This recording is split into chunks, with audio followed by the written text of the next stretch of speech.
Jordan's King Abdullah received flack last night for his utterances when he talked about suiting the US interest on the Gaza plan and his questionable body language when Trump was speaking.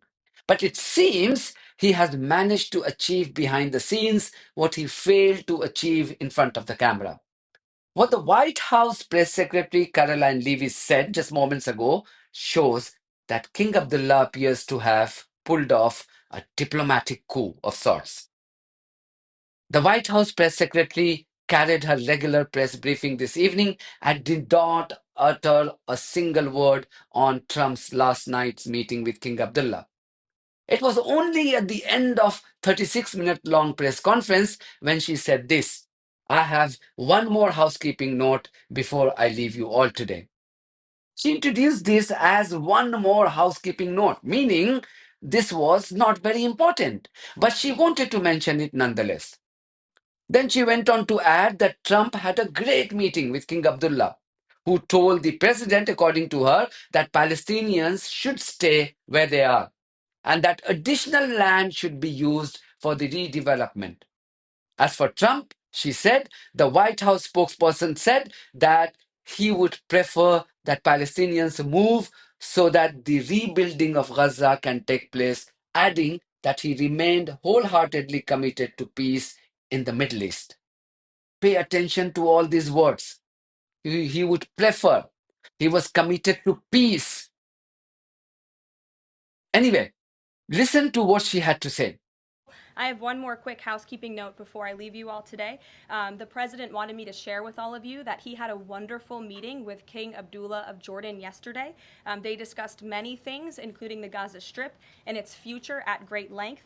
The king would much prefer that the Palestinians stay in place, with the additional land to be used for new development, which would greatly create jobs at levels never seen before. But the president feels it would be much better and more majestic if these Palestinians could be moved to safer areas. I would just add to that that the president remains wholeheartedly committed to seeing peace in the Middle East, and our Arab partners in the region have been tasked with coming up with a peace plan to present to the president.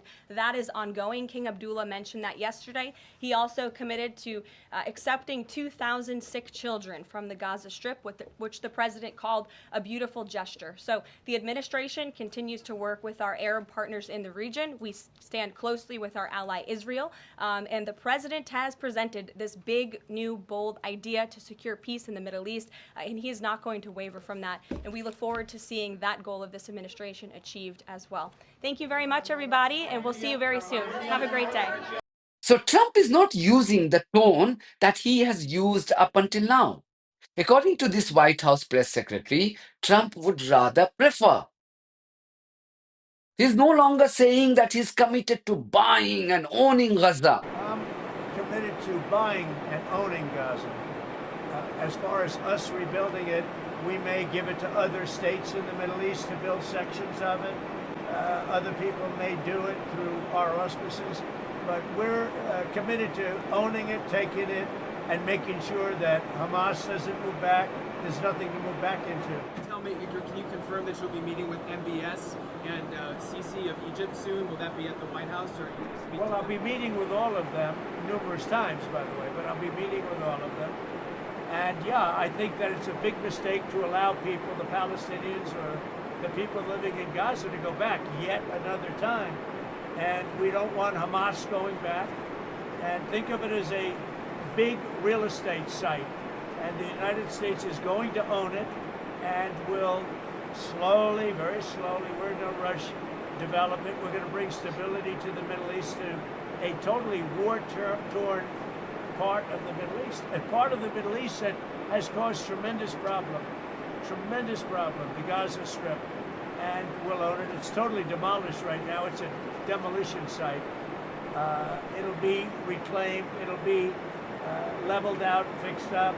There won't be anybody there. Hamas won't be there. We'll be building through other of the very rich countries in the Middle East.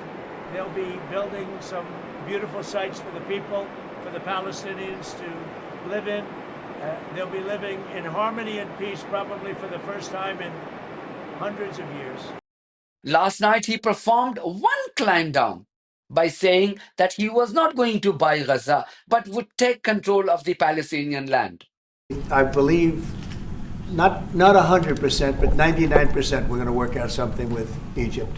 But Mr. President, during your election campaign, Mr. President, how is the U.S. going to own Gaza? Your White House has made clear taxpayer dollars won't be used for this. So No, we what won't money are you need going it. to use No, to no, buy we'll- Gaza? we're not going to buy anything. We're going to have it, and we're going to keep it, and we're going to make sure that there's going to be peace, and there's not going to be any problem, and nobody's going to question it, and we're going to run it very properly, and eventually we'll have economic development at a very large scale, maybe the largest scale on that site, and we'll have lots of good things built there, including hotels and office buildings and housing and other things, and we'll make that site into what it should be.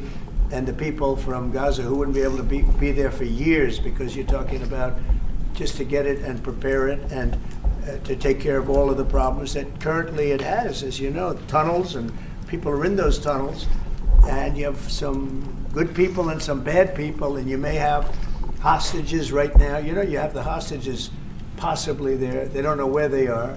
And, you know, I have a Saturday deadline, and I don't think they're going to make the deadline personally. I think they want to play tough guy, but we'll see how tough they are. But it's going to be a wonderful thing. It's going to be wonderful for the Middle East. I think it'll turn the Middle East. I think you're going to have peace in the Middle East. As expected, this had evoked angry reactions from the region. The Arab League Secretary General called it unacceptable. The Jordanian foreign minister rejected the plan. But most crucially, Egyptian President Abdel Fattah al-Sisi announced that he was postponing his planned US trip indefinitely. Experts also began to make it clear that if Trump tried to blackmail Jordan with his financial leverage, China and Russia would happily fill the space by providing that assistance to Jordan in this key Middle Eastern country. What the White House press secretary told us just now, that Trump wanted her to communicate this to reporters. Does it say something? And the fact that she chose to leave this extraordinary piece of information right for the end indicated that she didn't want members of the media to question her on this. Let's not read too much into this just yet, even though this appears to be a massive development. That's it from me. Thank you very much for your support of this platform and our journalism on buymeacoffee.com and Patreon. If you too think that our journalism is worth supporting, then you too should consider becoming part of it. Details are there in the description of this video. In the meantime, if you haven't subscribed to my channel, please do so, because that's one of the many ways you can support independent journalism. God bless you all.